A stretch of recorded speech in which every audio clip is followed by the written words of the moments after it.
आज महाशिवरात्रि फाल्गुन पुष्पपक्ष चतुर्दशी तिथि पुरपल्ली शिवरात्रि पालन कर देवदेव महादेव जन्म जयंती आम आज अच्छु नयगढ़ जिला सरकुल लड़केश बाबा मंदिर निकट में आज पचारि बुझा श्रद्धालु मैंने जागर पाई था रात्रि सारा दीप जाली जागर उजागर रही जागर पालन कर पूर्ण करते आज पचारि बुझा आम लड़केश महादेव सरकुल जो बाबा आम सेवा अच्छा सेवायत बुझा कौन आज नीतिकांति रही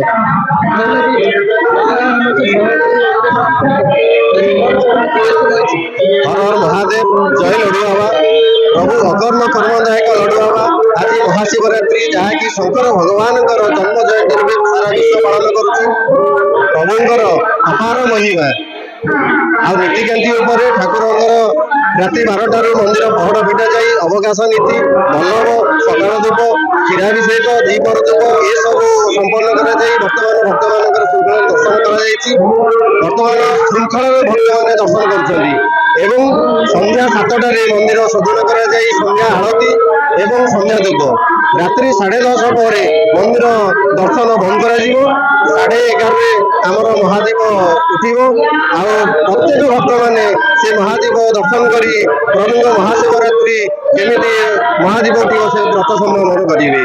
जय लड़ू बाबा। स्वतंत्र महाशिवरात्रि अनेक नीति नीतिकांतिर ठाकुर लड़ू बाबा छत्तीसानी जोग प्रभु आज अधिक नीतिकांति ठाकुर अधिक भोगराग प्रभु आज भोग लगे जहाँकि क्षीर अभिषेक हम जल लवणी घी ये सब अभिषेक कर चतुर्थ प्रहर में प्रभुंर नेत्र लगा हम विभिन्न नीतिकांति अच्छी तेणु ठाकुर सब नीति संपादन कर श्रृंखला दर्शन चली संध्या बेले संध्या आरती हो। जय लड़ू बाबा।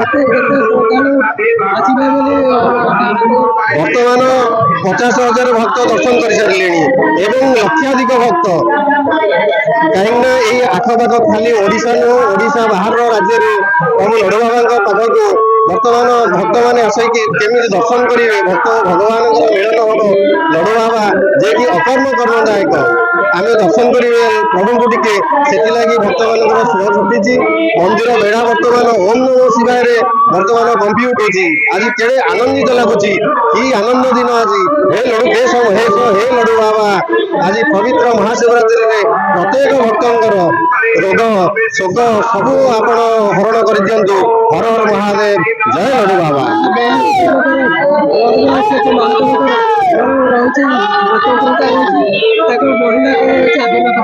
लड़ू बाबा अपार महिमा छत्तीसानी जोग ठाकुर छत्राकार लिंग देखिए प्रभुंर मस्तक आकाश में विद्यमान होता अर्धचंद्र चिन्ह एवं सुदर्शन चक्र जे कि हरिहर हरिहर रूपे केते काल कहीं अनादि काल पूजा पाई प्रभु लड़ू बाबा भंडार पहाड़ पाददेश कुसुमी नदी कूल प्रभु लड़ू बाबा जे कि बाबा तो बाबा लड़ू बाबा प्रभु अपार महिमा लड़ू बाबा। ये घोर जंगल थिला कपिला नामक गाई ये आसी प्रत्येक प्रभु से शत पर्वत पर क्षीर देउथाए गौड़ जानी न पारी जिते बेले गाई की प्रहार कर गाईर स्वतंत्र पाद चिन्ह रही जाइए प्रभुं मस्तक जे कि यही महाजागतिक दृश्य यही जागतिक दृश्य देखापी केते लोक केते आड़ू आसुंच ये प्रभु हे लड़ू बाबा प्रत्येक भक्तर मंगल विधान करूँ। जय लड़ू बाबा।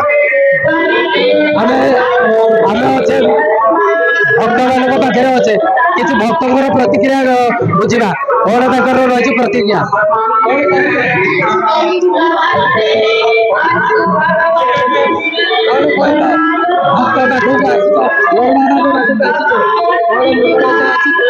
ठाकुर पाक आसी मंदिर दर्शन कले शांति जीव सब वर्ष सकाल सन्धार आम से किसी न जानले भी ठाकुर महत्व अच्छे आम जाचु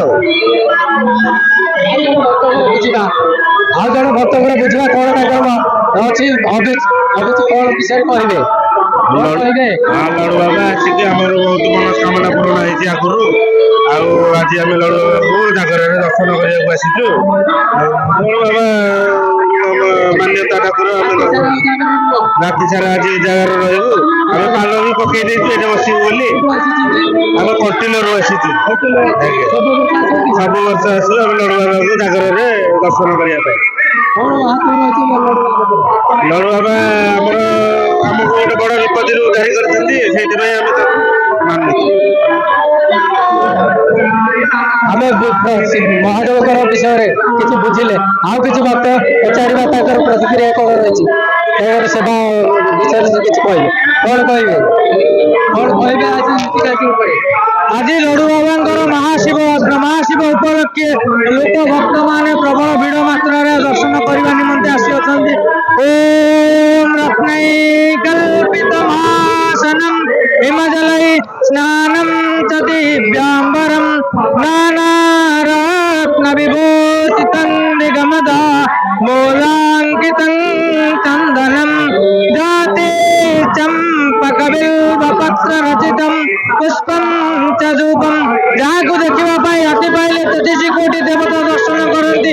ସେ ପରମ ବ୍ରହ୍ମ ଲଡୁ ବାବା ବ୍ରହ୍ମଲିଙ୍ଗ, ଯାହାକୁ ରାତି ପାଇଲେ 33 କୋଟି ଦେବତା ବି ଆସନ୍ତି ଦର୍ଶନ କରିବାକୁ। ଆଜି ଶିବରାତ୍ରରେ ଲୋକ ତ ଲକ୍ଷାଧିକ ଲୋକ ଭକ୍ତ ଭିଡ଼ ରହୁଛନ୍ତି। ଆମର ସୁରକ୍ଷା ଦୃଷ୍ଟିରୁ ପୋଲିସ ଭାଇ ମାନେ ସବୁ ସୁରକ୍ଷା ଦେଉଅଛନ୍ତି। ଆପଣ ମାନଙ୍କ ଚମତ୍କାର ସୁରକ୍ଷା ପାଇଁ ଆମ ଲଡୁ ବାବା ମନ୍ଦିରରେ ସବୁ ମାନେ ନୀତିକାନ୍ତି ଚାଲିବ।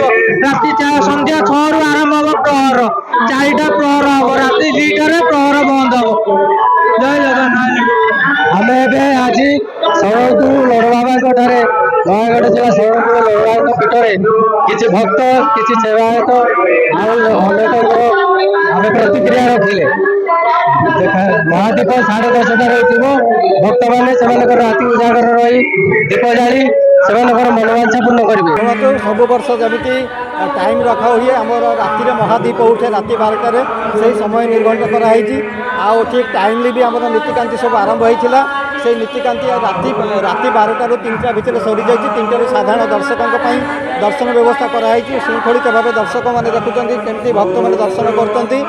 ଆଉ ଯେଉଁ ନୀତିକାନ୍ତି ଯାହା ଯେଉଁ ଟାଇମ୍ରେ କରିବା କଥା ଆମର ସେଇ ଟାଇମ୍ରେ ହିଁ ସରିଯିବ ବୋଲି ଆମେ ଆଶା ରଖିଛୁ। ଜିଲ୍ଲା ପ୍ରଶାସନ ତରଫରୁ ଶୃଙ୍ଖଳିତ ଦର୍ଶନ ପାଇଁ ଧାଡ଼ି ବ୍ୟବସ୍ଥା ଦେଖୁଛନ୍ତି, 2ଟା ଧାଡ଼ିର ବ୍ୟବସ୍ଥା କରାହେଇଛି। ଆମ ପୋଲିସ ବାହିନୀ ମୁତୟନ ଅଛନ୍ତି, ଭଲଣ୍ଟିୟର ମାନେ ବି ମୁତୟନ ଅଛନ୍ତି ଶାନ୍ତି ଶୃଙ୍ଖଳା ଦେଖିବା ପାଇଁ। ପ୍ଲସ୍ ଆମର fire service, medical service, first aid ବ୍ୟବସ୍ଥା ସବୁ କରାହେଇଛି।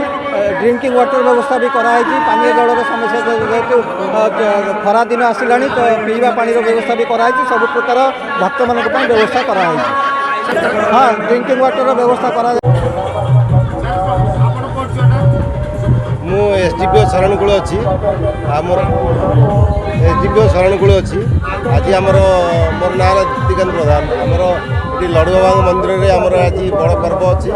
ଏଇଟା ଶ୍ରଦ୍ଧାଳୁମାନେ ଆସୁଛନ୍ତି ବହୁତ ଦୂରରୁ ଦର୍ଶନ କରିବା ପାଇଁ। ବହୁତ ଭକ୍ତଙ୍କ ସମାଗମ ହେଉଛି।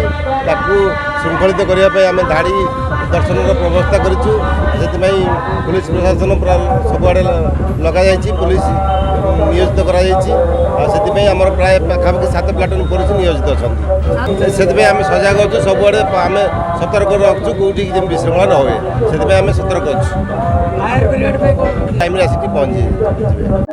ଲଡୁକେଶ ମହାଦେବଙ୍କର ଯୋଉ ଶରଣକୁଳ ଲଡୁ ବାବାଙ୍କର ଯୋଉ ମହାତ୍ମ ରହିଛି, ଆସନ୍ତୁ କିଛି ବୁଝିବା। ଆମର ଯୋଉ ଅଛନ୍ତି ସେବାୟତ ଅଛନ୍ତି, ତାଙ୍କଠୁ କିଛି ବୁଝିବା କଣ ସେ ତାଙ୍କର କହିବେ। କଣ କହିବେ ଆପଣ? ଏ ଯୋଉ ମହାଦେବ ଆମର ଲଡୁକେଶ ମହାଦେବ ଶରଣକୁଳ, ସେ କଣ ତାଙ୍କର ମହାତ୍ମ ରହିଛି, କେମିତି ସେ ପ୍ରକଟ ହେଲେ, କଣ ତାଙ୍କର ବିଷୟରେ କଣ କହିବେ? ଲଡୁଆଙ୍କର କଥା ବହୁତ କଥା କଣ କହିବି। ସେ ଅକର୍ମ କର୍ମ ଦାୟକ। ଲଡୁଆ ମତେ ପ୍ରତ୍ୟକ୍ଷ ଠାକୁର, ଉତ୍ତରାର୍ଦ୍ଧ ବିଷ୍ଣୁ, ଦକ୍ଷିଣାର୍ଦ୍ଧ ଶିବ। କି ସୁନ୍ଦର ବାବାଙ୍କର ମହିମା। ସେଇ ମହିମାରେ ହଜାର ହଜାର ଲୋକ ଉପକୃତ ହୋଇ ରୋଗୀମାନେ ରୋଗମୁକ୍ତ, ଅପୁତ୍ରିକ ମାନେ ପୁତ୍ରଦାନ ପାଇ, ଏଇ ଲଡୁ ବାବାଙ୍କର ଅବକାଶ ପଦୋଦକ ପାଇ ଏମାନେ ଆରୋଗ୍ୟ ଲାଭ କରନ୍ତି। ଲଡୁ ବାବାଙ୍କର ବହୁତ ନୀତି। ଗୋଟେ ଗଙ୍ଗା ଜଳ ବୋଲବମ ଟାଇମରେ ଗୋଟେ ଝିଅ କଣ୍ଟିର ମହାନଦୀ କୂଳରୁ ଆସିଥିଲା। କଣ ଧରିଟିଏ ଭାଇର କାନ୍ଧରେ ହାତ ପକେଇ ଜଳ ଭାର ଧରି ଅଣ୍ଡାଳି ଆସିଥିଲା ବହୁତ ଦୂରରୁ କଣ୍ଟିର ନୀଳ ମହାଦେବଙ୍କ ପୀଠରୁ। ସେ ଅନ୍ଧୁଣୀଟିର ଆଖି ଧୀରେ ଧୀରେ ଖୋଲିଛି। ଲଡୁଆଙ୍କ ପାଖରେ ଜଳ ଭାର ରବିବାର ଦିନ ରାତ୍ରରେ ଆସିଲା। ରାତ୍ର ପାଇଲେ ଜଳ ଢଳା ହବ। ସେ ଅନ୍ଧୁଣୀ ଝିଅଟି ବାବାଙ୍କର ଉତ୍ତର ପାର୍ଶ୍ୱ ଯୋଉପଟେ ଗଙ୍ଗା ମାତା ଅଛନ୍ତି, ବାବାଙ୍କର ଉତ୍ତର ପାର୍ଶ୍ୱ ପଦଚକ କୁଣ୍ଡ, ସେଇଠାରେ ହାଲିଆରେ ଶୋଇ ପଡିଛି। ଅନ୍ଧୁଣୀ ଝିଅଟା ଶୋଇ ପଡିଛି। କଣ କହିବି ତା କଥା? ବାବାଙ୍କର ଦୃଶ୍ୟ ହେଲା, ବାବାଙ୍କର ସ୍ୱପ୍ନ ହେଲା।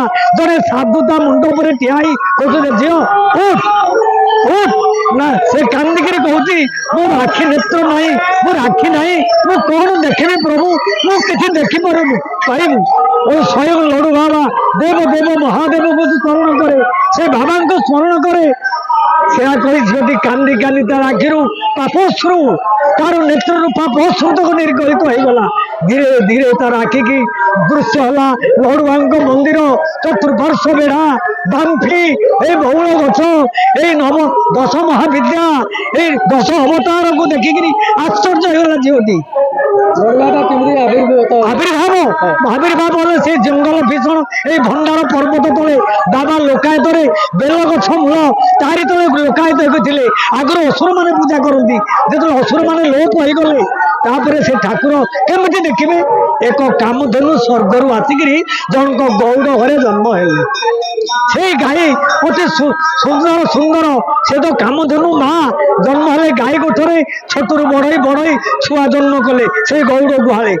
ସେ ଗାଈ ଲୁଚିକି ଆସି ବାବାଙ୍କ ଉପରେ, କେମିତି ଲୋକ ଜାଣିବେ ନା, କେମିତି ଭକ୍ତ ଜାଣିବେ ଲଡୁ ବାବା ବୋଲି, ବାନ ବିଖ୍ୟାତ ହବ, ଭକ୍ତ ମାନେ ଜାଣିବେ, ଏ ସଂସାର ଲୋକମାନେ ଓಂ ନମଃ ଶିବାୟ ବୋଲି ଯୋଉ ଶବ୍ଦ ତାଙ୍କୁ ଦର୍ଶନ କରିବେ।